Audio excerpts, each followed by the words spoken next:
Hello दोस्तों, स्वागत है आप सभी का हमारे नए YouTube channel best with bright institute.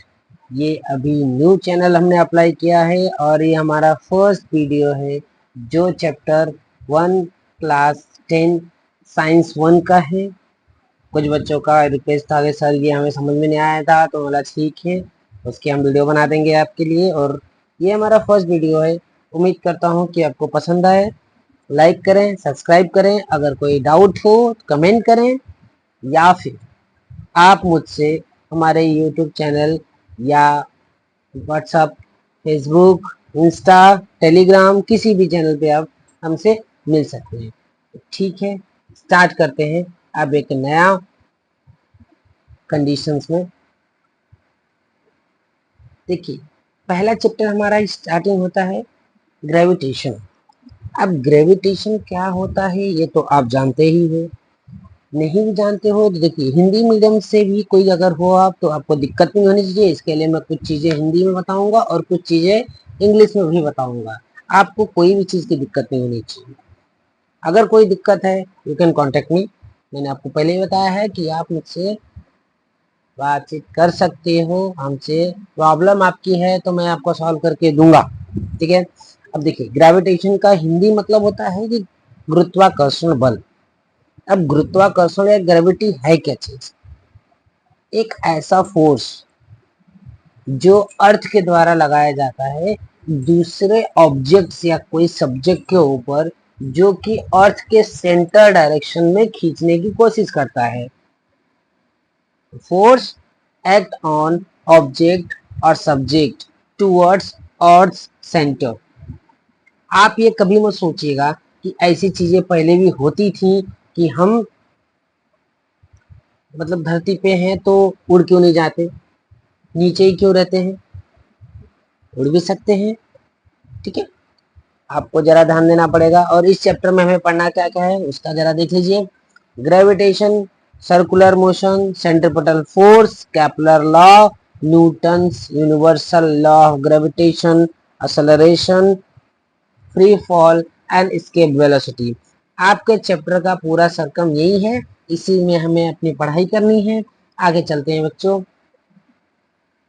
देखिए, इसके कुछ स्किल्स हैं, कुछ आउटलाइंस हैं, जिससे कि हमें इसमें स्पेशली देखना क्या है। सबसे ज्यादा इंपॉर्टेंट है कि आपकी इसमें थियरीज हैं, उसके लॉज को याद रखना पड़ेगा। कुछ एग्जाम्पल्स हैं, सबसे ज्यादा इंपॉर्टेंट वो चीज है। फॉर्मूले याद रखने हैं, आपको सम सॉल्व करना है।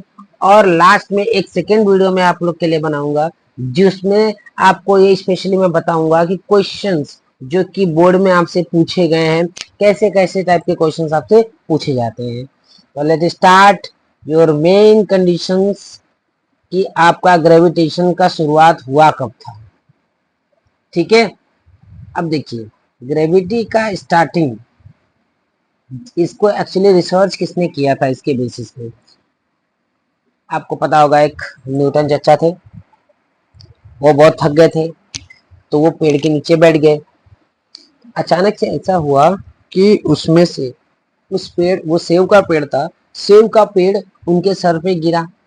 उनको चोट लगी तो उनका दिमाग खुला कि ये नीचे क्यों गिरा, ऊपर क्यों नहीं चला गया, आखिर ये नीचे ही क्यों गिरते हैं सारी चीजें। ऐसा क्या मोशन है, ऐसा क्या फोर्स है, ऐसा क्या वेलोसिटी है इन सब चीजों में कि ये नीचे गिरता है, हम ऊपर कूदते हैं तो हम नीचे आ जाते हैं। ये सब सोचने के बाद ही आपका ये ग्रेविटेशन को रिसर्च किया गया था। ठीक है, अब उसमें देखिए, definition of gravitation. Gravitation also known as a gravity. ठीक है, it is a fundamental force of nature that cause object with mass to attract one another. अभी इसका मतलब ये हुआ कि एक ऑब्जेक्ट जो कि बड़ा होता है और एक छोटा ऑब्जेक्ट अगर हो, दो ऑब्जेक्ट हो, ठीक है, छोटे छोटे भी हो सकते हैं, बड़े बड़े भी हो सकते हैं, छोटा और बड़ा हो, तो बेसिकली ऐसा होता है कि कंडीशंस बहुत अच्छे से आ जाती है। वो ऐसा उनके बीच में एक अट्रैक्शन आते हैं। ठीक है, अभी आपको मालूम होगा कि एक बड़े आदमी होते हैं और एक छोटा बच्चा को देखते हैं तो कैसा उन लोग के बीच में अट्रैक्शंस आते हैं। एक नेचर ऐसा है कि उनको बहुत अच्छा लगने लगता है कि बच्चा क्या कर रहा है, कैसे कर रहा है। ऐसे ही हम अगर ऊपर चले जाएं किसी भी पहाड़ों के ऊपर अगर कूद जाएं तो नीचे ही गिरेंगे, ऊपर तो जाएंगे नहीं। ठीक है, अभी आगे चलते हैं। आपको ग्रेविटी के बारे में आपने देखा। देखिए, ग्रेविटी का मतलब ही था वही, जो चीजें, जो सब्जेक्ट अर्थ के सेंटर डायरेक्शन में जाती है। ठीक है, इसके बाद आपके हिसाब से what is the meaning of force and what is the meaning of motion. ठीक है, फोर्स का मतलब क्या होता है, सोचिए आप लोग। ठीक है, देखिए, फोर्स का मतलब डेफिनेटली ये होता है कि हम जब किसी भी एक ऑब्जेक्ट को, किसी भी ऑब्जेक्ट के ऊपर आप फोर्स लगाओगे तो वो फोर्स की वजह से मोशन में आ जाता है। आप लोगों को ये चीज हमेशा ध्यान देना होगा कि जो ऑब्जेक्ट के ऊपर आप फोर्स लगा रहे हो, पुल या पुश, अब दरवाजे को आप लोग देखते ही होंगे, दरवाजे को खोलते हो उससे फोर्स लगता है, या फिर दरवाजे को धक्का देते हो तो फोर्स लगता है, बराबर। अब मोशन क्या होता है, अब देखिए, मोशन का सबसे बेसिक फंडामेंटल चीजें है कि motion is the change in a position और orientation of a body with time. Time के हिसाब से अपनी जगह को चेंज कर लेता है, टाइम के हिसाब से अपने जगह को चेंज कर लेता है। कोई भी आप बॉल्स के देखिए, बॉल एक जगह से दूसरी जगह जाता है, मोशन वहां पे लग रहा है, इसीलिए वो जगह चेंज होती रहती है। समझ गए आप लोग फोर्स और मोशन के बारे में। चलिए आगे चलते हैं। Circular motion and centripetal force सबसे ज्यादा इंपॉर्टेंट ऑब्जेक्ट है ये। अब सर्कुलर मोशन देखिए क्या है, circular motion and centripetal force. Circular motion का मतलब आपको नाम से ही पता चल रहा होगा कि हम अगर मोशन दे रहे हैं या फिर मोशन कर रहे हैं तो किसी भी कंडीशन में वो आपका सर्कुलर मोशन पे जब भी आप ध्यान दोगे तो एक सर्कल के बेसिस पे होता है, वहां पे एक रेडियस बनता है। डायमीटर और रेडियस के बारे में आप जानते ही होंगे, आपने मैथ्स में बहुत अच्छे से पढ़ा होगा। What is the meaning of diameter, what is the meaning of radius. ठीक है, चलिए आगे देखते हैं। सर्कुलर मोशन का मतलब motion by object or subject which trouble in circular, which trouble in circular is known as circular motion। इसके आगे सेंट्रिपिटल फोर्स क्या होता है, आपको याद होगा जब हम बचपन में खेला करते थे, अपने हाथों में एक रस्सी को बांध लेते थे और दूसरे साइड में रस्सी के एक पत्थर को हम लोग बांध देते थे, थ्रेडिंग कर लेते थे उसका, पत्थर का, उसके बाद उसको हम घुमाते थे। अब हम जब घुमाते थे तब उस कंडीशंस में पत्थर को बाहर जाना चाहिए था, दूर चले जाना चाहिए, बट होता क्या है कि हम उसके ऊपर फोर्स लगा रहे हैं और एक अपोजिट फोर्स भी काम कर रहा है, दोनों एक साथ एक डायरेक्शन में और एक अपोजिट डायरेक्शन में काम कर रहे हैं, इसकी वजह से वो बाहर नहीं जा पाता है। अब सेंट्रिपिटल फोर्स का कहना ऐसा होता है, देखिए, force act on any object moving along a circle and it is directed toward the centre of the circle. वो अपने सेंटर पे जाने की कोशिश करता है, कोई भी ऑब्जेक्ट अपने सेंटर पे जाने की कोशिश करता है, इसके लिए उसको हम सेंट्रिपिटल फोर्स बोलते हैं। वो फोर्स क्या कर रहा है कि उसको अंदर खींचने की कोशिश कर रहा है। एक दूसरा भी फोर्स होता है जो कि बाहर खींचने की कोशिश करता है, उसको सेंट्रीफ्यूगल फोर्स बोलते हैं।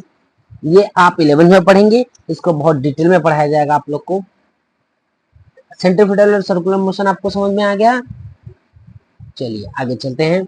अब देखिए, इन सब चीजों के बाद हमें आता है कैपलर्स लॉ। देखिए, कैपलर्स लॉ में सबसे ज्यादा इंपॉर्टेंट एक ही चीज है, आपको एक्लिप्स के बारे में पता होना चाहिए कि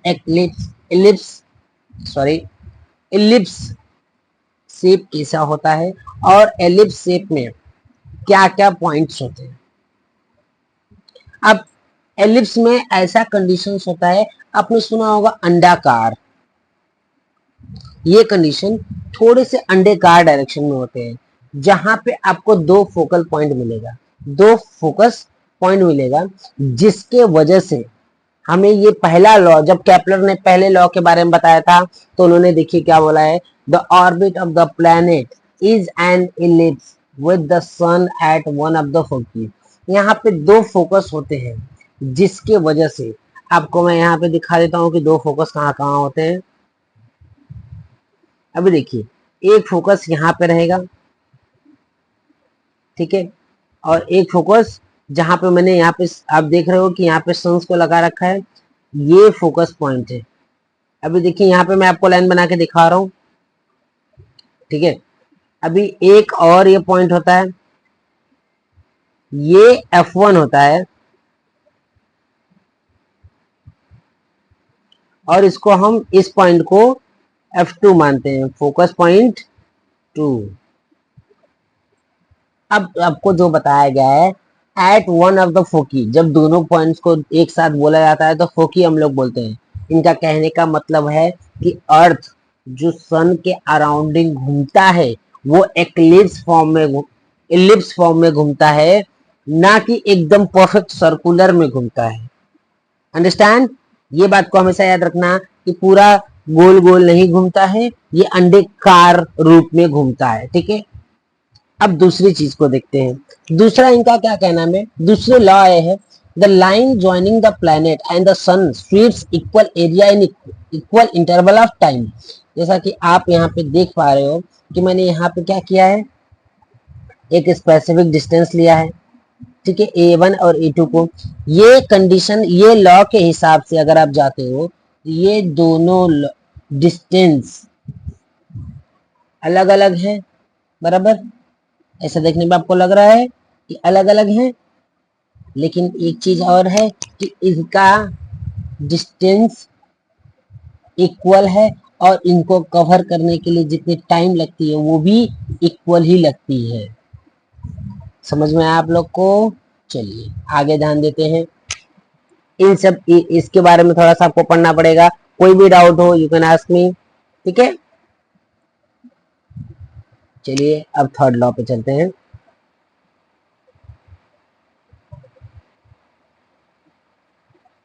देखिए इसका थर्ड लॉ बहुत ही सिंपल थर्ड लॉ है, आपको ध्यान सिर्फ इसके ऊपर देना है,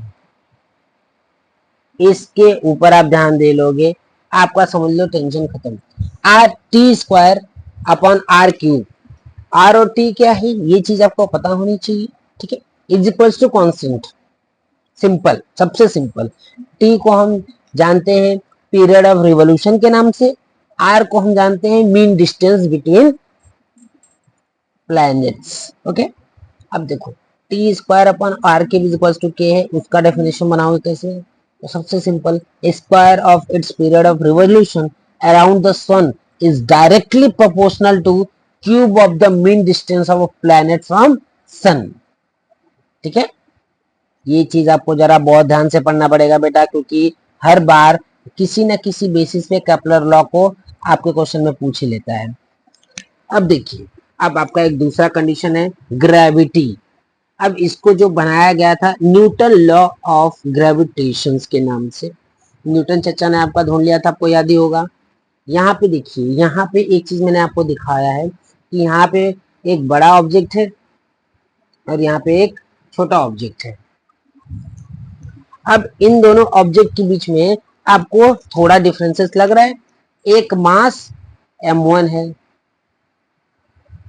और एक मास m2 है, इनके बीच का डिस्टेंस कितना है r, ठीक है।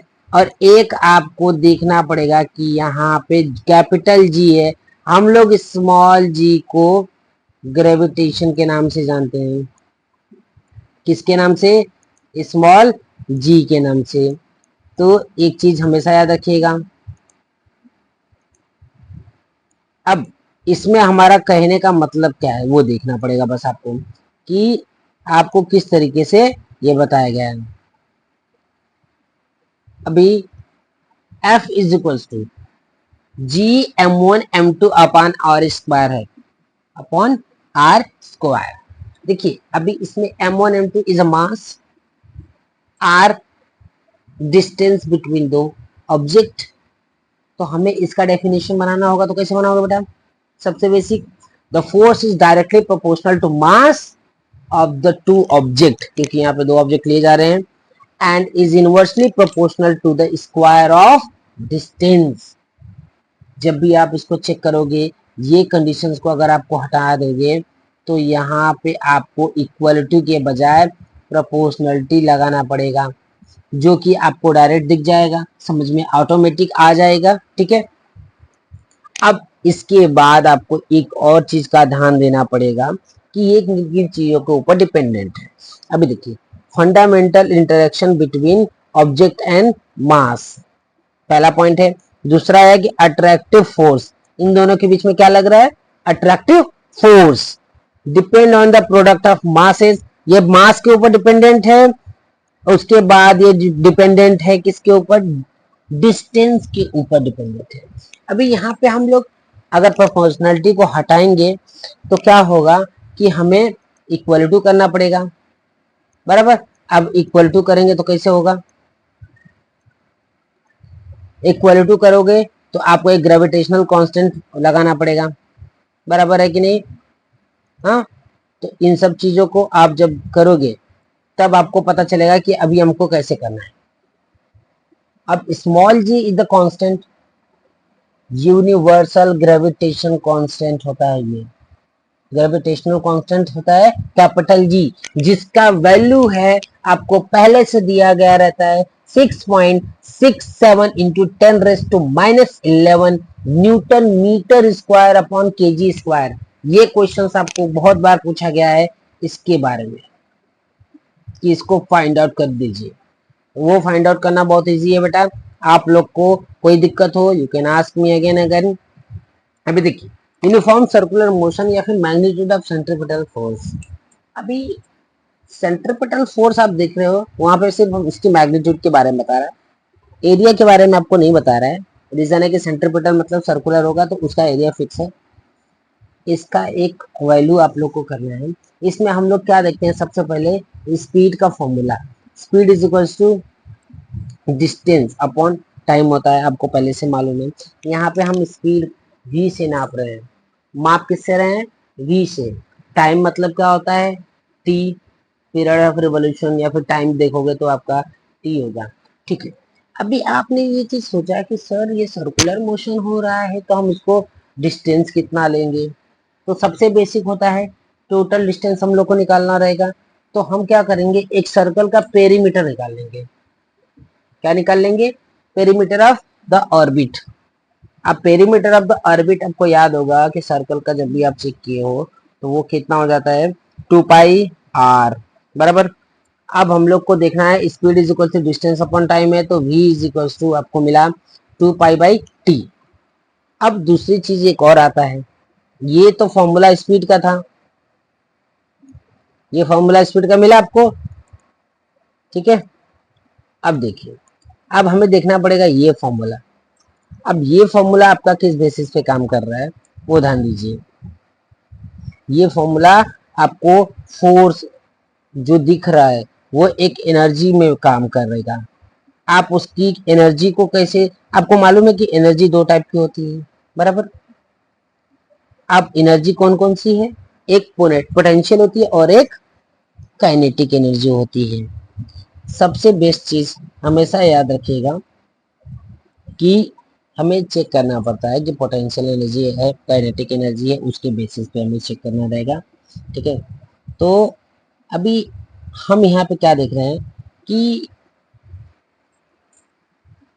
सेंट्रीपिटल फोर्स के बारे में हम बात कर रहे हैं, और आपको याद होगा कि फोर्स इज इक्वल्स टू, हम लोग को भी बताया गया है कि हमारा एम ए भी होता है एक, इसके पहले भी आपने पढ़ा कि G m1m2/r² हुआ। अब ये आपका मैग्नीट्यूड ऑफ द फोर्स, ये किसका था, एक magnitude of the centripetal force is equal to, formula क्या दिया गया है, mv²/r, बराबर। अब देखिए mv²/r में हम लोग को कुछ करना नहीं है। अब यहाँ पे सिर्फ आपको यहाँ पे v² दिया हुआ है, आपको v की वैल्यू है, आप v की वैल्यू इसमें पुट कर दीजिए, पता चल जाएगा आपको वैल्यू क्या मिलेगा, ठीक है। अभी देखिए, पुट करने के बाद जैसे ही आप चेक करोगे टोटल स्क्वायर है डिवाइडेड बाई आएगा, तो r से r कैंसिल हो जाएगा, आपको ऊपर सिर्फ एक r बचेगा। अब यहाँ पे ये जितनी वैल्यू आपको दिख रही है, इतनी वैल्यू तो क्या है, कांस्टेंट है। इतनी वैल्यू क्या है, कांस्टेंट है, ये वैल्यू आपको हमेशा कांस्टेंट ही मिलेगी। अब हमें सिर्फ ये वैल्यू में से चेक करना है कि कौन कांस्टेंट है कौन नहीं है। अभी क्या करेंगे, केपलर थर्ड लॉ यहाँ पे अप्लाई होने के लिए स्टार्ट हो जाएगा। केपलर थर्ड लॉ के लिए आपको क्या करना पड़ेगा कि t square upon r cube ये चाहिए, तभी तो आप इज इक्वल टू आप कांस्टेंट कर सकते हो, बराबर। अभी ये चीज करने के बाद आपको क्या देखना पड़ेगा कि ये कैसे आएगा। तो आर को नीचे कर लीजिए आप, या फिर आर स्क्वायर से डिवाइडेड और मल्टीप्लाई कर दीजिए। इसमें चेंजेस देखिए नहीं आएंगे, चेंजेस आपको कुछ नहीं आएगा, एज इट इज रहेगा, उसके हिसाब से आपको समझना पड़ेगा, ठीक है। अब स्क्वायर कर लिया, डिवाइडेड कर लिया, आपको R cube upon T square मिल गया। यहाँ पे क्या मिल गया, R cube upon T square. अब देखिए आर क्यूब मिला है, टी स्क्वायर नीचे आ गया, मतलब कि ये कंडीशन हमको उल्टा लिखना पड़ेगा।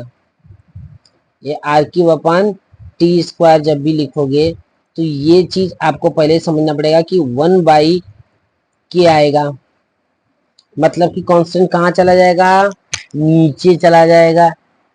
ओके, ये चीज को आप समझ लीजिए, बहुत इजीली वे है क्योंकि उसको सिर्फ अपोजिट किया गया है, उसको कुछ खास नहीं है इसमें। आपको समझ में ना आए तो आप मुझे वापस से पूछ सकते हैं, you can ask any time anywhere, ठीक है। अब यहाँ पे देखिए ये वैल्यू तो आपको पहले से ही कांस्टेंट था, ये एक ऑलरेडी कांस्टेंट है। अब बचा क्या, आर। तो इस फॉर्मूले के हिसाब से सिर्फ आपको ये पता चलता है कि हमारी सारी वैल्यू तो कांस्टेंट ही थी, सिर्फ आर एक ऐसा था कि जो कांस्टेंट नहीं है। Means now the force is inversely proportional to the square of distance, जो कि इसके पहले आप पहले भी पढ़ चुके हो। ओके, चलिए अब हम लोग आगे चलते हैं। सेंट्रीपिटल फोर्स के बारे में आपने पढ़ लिया, अर्थ ग्रेविटेशनल फोर्स। अभी आपको मालूम होगा कि जब भी कोई चीज हम ग्रेविटी लगती है तो आप मोशन में ही आते हो, मोशन में हमेशा मोशन में ही आते हो, बराबर। मोशन में अगर आप आते हो तो आपको याद होगा कि एक वेलोसिटी बढ़ेगी, बराबर। वेलोसिटी लगेगी नहीं लगेगी, जब भी आप मोशन में आओगे तब लगेगा, गुड। उसके बाद आपको वेलोसिटी जब लग जाएगी, तो वेलोसिटी अगर लग रही है तो आपको एक्सेलरेशन भी लगेगा, ये भी बात है। और आपको याद होगा कि हम लोग एक फॉर्मूला पढ़ते थे, F इज इक्वल्स टू मा एम ए, और यही चीज हमें ग्रेविटी के लिए बताया गया है कि m इंटू जी भी होता है। मतलब कि यहाँ पे डायरेक्टली आपको समझाया गया है कि mass is equals to acceleration ही होता है। I am sorry, mass is equals to नहीं, gravity is equals to acceleration ही होता है। ओके, सॉरी फॉर दैट कि गलती से मास इज इक्वल्स टू निकल गया मेरे से। आप ध्यान दीजिएगा कि यहाँ पे मास और मास कैंसिल हो जाएंगे, तो acceleration is equals to gravity आएगा, ठीक है। इस चीज का समझ गए आप। चलिए अब आगे हम लोग देखते हैं। अब आगे का आपको क्या देखने को मिलेगा, ग्रेविटी कैसी है। When you throw a ball upward the initial velocity is a 0। जब भी आप किसी बॉल को ऊपर फेंकोगे तो हमेशा याद रखना कि कोई भी चीज जब चलना स्टार्ट करती है देन उसकी वेलोसिटी हमेशा क्या होती है, या स्पीड की बात करो, वेलोसिटी की बात करो, एक्सेलरेशन वगैरह सब कुछ की बात कर लो, तो कभी भी कोई भी चीज आप याद रखना कि वेलोसिटी उसकी हमेशा 0 ही होती है, बराबर। उसके बाद after some distance when reach at maximum height then ball will come back towards the earth due to gravitational force apply by earth. भी क्या है कि आप अगर किसी मैग्नेट के पास से, एक मैग्नेट का एरिया होता है, बराबर, आपने किसी तरीके से वहां से आयरन को हटाया और उस मैग्नेट का जितना एरिया है उस एरिया के अंदर ही वो मैग्नेट आयरन है, तो क्या आपको लगता है कि वो बाहर मतलब कि किसी और डायरेक्शन में जा सकता है, या फिर वो अपनी हाइट जो भी आपने डिस्टेंस दिया है, सॉरी जो भी आपने फोर्स लगाया है उस आयरन पे कि वो निकल सके, क्या वो चला जाएगा। एक कुछ लिमिट के बाद क्या होता है कि हमने स्टार्टिंग में तो दिया था, लेकिन आपको अर्थ ग्रेविटेशनल फोर्स को लगाता रहता है, जिसकी वजह से जो फोर्स आपने दिया है वो धीरे धीरे कम होते जाता है। आपने देखा होगा कि जब हम क्रिकेट खेलते हैं तब बॉल को सिक्स मारते हैं, सिक्स जब मारते हैं तो बॉल ऊपर ही क्यों नहीं रह जाता है, नीचे आता ही है, बराबर। अब नीचे आएगा तब जब वो अपनी मैक्सिमम हाइट पे पहुंच जाएगा, और जैसे मैक्सिमम हाइट पे पहुंचेगा वहां पे उसका final velocity is equals to क्या होगा, इनिशियल जो है, याद रखना हमेशा, जब हम नीचे से फेंकते हैं तो इनिशियल जीरो होता है, और जब ऊपर से हाइट गिरना स्टार्ट करेगी तब आपका final velocity is equal to कितना हो जाएगा, जीरो हो जाएगा। ठीक है, आगे चले देखते हैं। अर्थ ग्रेविटेशनल अर्थ ग्रेविटेशनल एक्सेलरेशन, इसके बारे में मैंने आपको थोड़ा पहले ही बता दिया है कि आपको पता होगा कि न्यूटन सेकंड लॉ के हिसाब से force acting on body result in its acceleration. Thus, gravitational force due to the earth on a body results in acceleration. भाई acceleration के ऊपर जब ग्रेविटेशन लगता है, फोर्स हम लोग लगाते हैं तो acceleration आएगा ही आएगा। और यहाँ पे क्या हो रहा है कि ग्रेविटेशनल फोर्स ही जब आपके ऊपर फोर्स लगा रहा है, इसके वजह से जो आपको ग्रेविटी ही है वही हम एक्सेलरेशन से इक्वालिटी रखते हैं, उसी के बराबर रखते हैं, क्योंकि मोशन जैसे बढ़ते रहते हैं, वेलोसिटी जैसे बढ़ती रहती है, एक्सेलरेशन ऊपर नीचे होते रहते हैं, टाइम के हिसाब से वो भी चलता है, और आपका जो जी है वो भी जी की वजह से आपके अंदर मोशन आता है, और इसी की वजह से उसमें एक्सेलरेशन चेंजेस होते रहेंगे। तो ए इज इक्वल्स टू, फाइनली आपने क्या पढ़ा, जी। ओके, अब देखिए इसके बारे में आपको सोचना पड़ेगा, क्योंकि एग्जाम में ये सबसे ज्यादा पूछेंगे। What would happen if there is no gravity, अगर आपकी अर्थ में ग्रेविटी नहीं रहेगी तो बेटा क्या रहेगा, कैसे आप रहोगे कैसे नहीं रहोगे वो सोचो। और दूसरी चीज, what would happen if value of g was large, ठीक है, जी अगर बढ़ जाए तो क्या होगा। ये फॉर्मूला आप लोग को याद रखना है, ये फॉर्मूला आप लोग को कभी भी भूलना नहीं है, ठीक है। स्मॉल जी का वैल्यू यहाँ पे देखिए, स्मॉल जी की वैल्यू जब हम लोग इस कंडीशन के हिसाब से रखेंगे तो F equals to m a भी होता है, एफ इजिकल्स टू ए भी होता है, F equal m g equals to ये, एम से एम देखो यहाँ पे जो एम है स्मॉल एम है, इधर भी एक स्मॉल एम है, ये क्या होगा कैंसिल हो जाएंगे, तो आपकी g is equals to capital G M upon are square मिलेगा। और ये जी किस किस चीजों पे वेरिएबल रहता है वो भी देखना पड़ेगा आपको। ये देखिए मैंने लिखा है आपको, means g value depend on the mass and distance of an object. इसके बाद वेरिएशंस कहाँ कहाँ आते हैं वो देखना पड़ेगा। पहला चीज की change along with the surface of earth, और फिर चेंज विद हाइट। सबसे बड़ी बात होती है बेटा, ये चीज को कभी आप मत भूलिएगा कि जब हम पहाड़ों के ऊपर चढ़ जाते हैं तो वहां पे हमारा ग्रेविटेशनल फोर्स कम लगने लगेगा, और अगर हम धरती पे ही रहते हैं तो वहां पे हमारा ग्रेविटेशनल फोर्स थोड़ा सा ज्यादा लगता है as compare to the height. क्योंकि आपको मालूम होगा हाइट के ऊपर हम लोग जब जाते हैं, हमारे जहाँ पे एक सैटेलाइट है, सैटेलाइट से थोड़ा और ऊपर चले जाओगे तो वहां पे ग्रेविटेशनल फोर्स नहीं लगता है, ठीक है। अब देखिए वेरिएशन में आपको बता देता हूँ, चेंज इन डेप्थ, इसमें भी वेरिएशन होगा, ठीक है। जितना नीचे जाओगे उतना आपका वैल्यू कम होगा, जी आपका कम होगा, सेंटर पे आपको जीरो मिलेगा, ठीक है। जीरो मतलब नहीं मिलना चाहिए, बट मे बी पॉसिबल है कि जीरो मिले जीरो ही मिलेगा लगभग। इसके बाद आपको एक और चीज मैं आज बढ़ा देता हूँ, बाकी की चीजें हम लोग कल पढ़ेंगे सेकंड वीडियो में। मास और वेट में क्या डिफरेंसेस होते हैं ये देख लीजिए। मास का मतलब क्या होता है और वेट का फॉर्मूला क्या है, मतलब क्या है वो चीज समझ लीजिए। मास मतलब means mass is the amount of matter present in object. इसका मतलब हुआ कि जो भी चीजें एक ऑब्जेक्ट में प्रेजेंट है, ठीक है, जैसे आप चीनी ले लेना, सॉरी जैसे आप चीनी लेने जाते हो तो आपको 1 किलो चीनी मांगना पड़ता है, तो वो 1 किलो क्या है आपका, उस चीनी का वेट हुआ कि मास हुआ, पहले ये बताइए। हाँ, मास, बराबर। अब वेट के बारे में देख लेते हैं। वैसे पहले मास के बारे में आपको बता दूं कि इसकी एसआई यूनिट कभी लिखना मत भूलना बेटा। इसके पहले भी मैंने आप लोग को नहीं बताया कि एसआई यूनिट कभी मत भूलना। एफ का एसआई यूनिट होता है न्यूटन, ठीक है। मास का होता है केजी, और हम लोग जो डिस्टेंस में देखते हैं उसका होता है,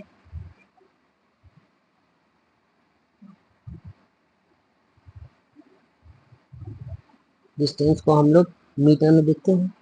ओके, अभी देख लीजिए weight. Weight is the mass with force applied an object और सब्जेक्ट। यहाँ पे कोई भी ऑब्जेक्ट या सब्जेक्ट होता है, जब उसका मास निकालते हो तब आपका जी के बेसिस, स्मॉल जी के बेसिस पे तो आप नहीं देखते, लेकिन जब उसका वेट निकालते हो तो आपको स्मॉल जी के हिसाब से चेक करना पड़ता है। मतलब कि एक टोटल फोर्स के हिसाब से, मतलब एक फोर्स के हिसाब से जितना होता है उतना देखना पड़ता है आपको, ठीक है। ठीक है बच्चों, आज तक अभी तक हम लोगों ने जितना पढ़ा है उसको आप समझिए, उसको देखिए, नहीं समझ में आता है दोबारा देखिए। अगर कुछ दिक्कतें लगती हैं तो आप मुझे, मैं आपको ये लिंक दे देता हूँ एक, या फिर नंबर अपना दे देता हूँ। ये मेरा व्हाट्सअप नंबर है, आप उस पर मुझे मैसेज करके नोट्स ले सकते हो, ठीक है। अगर आपको नोट्स की जरूरत है, मैंने इसका नोट्स बना के रखा हुआ है। अगर आपको जरूरत पड़ेगी you can take a notes, okay. And आपको मैसेज करते वक्त ये एप्लीकेशन याद रखना कि लिखना पड़ेगा कि सर मैं यूट्यूब पे आपका नंबर पाया था तो मुझे इसका नोट चाहिए। आपको फ्री ऑफ कॉस्ट नोट्स मिल जाएंगे, और जो भी चीजें हैं और चीजें हम लोग बाद में पढ़ते रहेंगे। इसके आगे जो दूसरा लेक्चर रहेगा मेरा, उसमें आपको ये ग्रेविटेशन फोर्स खत्म कर दिया जाएगा, और कुछ क्वेश्चंस में मैं पूछूंगा आपसे जो कि आपको घर पे करना पड़ेगा फॉर द एग्जामिनेशन। उम्मीद करता हूँ आप लोग को इतना पसंद आया, and try to do notes, कि आप खुद से नोट्स बनाइए, एंड कुछ एग्जांपल्स आपको सॉल्व किए रहते हैं जो फॉर्मूले के बेसिस पर रहते हैं, वो करिए, और घर पे थोड़ा पढ़ाई करिए। माँ बाप का नाम रोशन करना पड़ता है, अपना अपने लाइफ को बनाना पड़ता है। आपके लिए बहुत कुछ कर रहे हैं आपके पिताजी, आपके माताजी, आपके लिए बहुत कुछ कर रहे हैं, आपके भाई, आपकी छोटे बहन, बड़े भाई, बड़े छोटे भाई, बड़ी बहन, जो भी है। तो इन सब चीज़ों का आपको ध्यान रखना होगा। चलिए मिलते हैं कल एक नए वीडियो के साथ, और एक नए सब्जेक्ट, सॉरी, नए अब हमारे पॉइंट्स के हिसाब से। Thank you so much. Like करिए, सब्सक्राइब करिए, ये सब ना भूलिए, क्योंकि आपके सब्सक्रिप्शन से ही मुझे थोड़ा सा ये फील्स आएगा कि नहीं, बच्चे को फ्री में अगर मैं पढ़ा सकता हूँ इसी तरीके से तो मैं उनको पढ़ाते रहूँ। थैंक यू सो मच बच्चों, चलिए मिलते हैं आपको।